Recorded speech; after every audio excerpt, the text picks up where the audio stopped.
Perdí un giro, ¿no?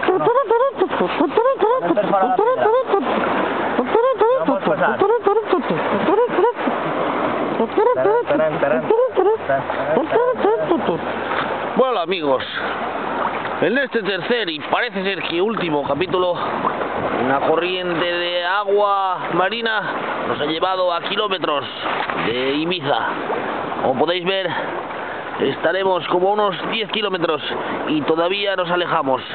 Por más que luchamos, la corriente nos lleva al que parece ser que será nuestro destino final, alta mar.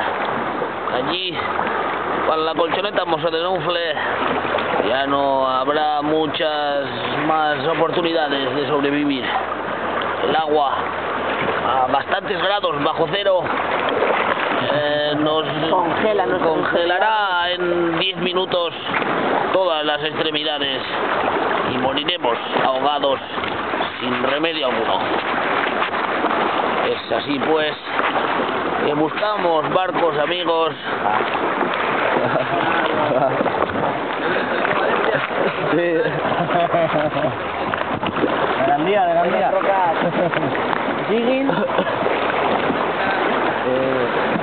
Parece que estamos de suerte. Un barco nos ha visto y se ha acercado para salvarnos.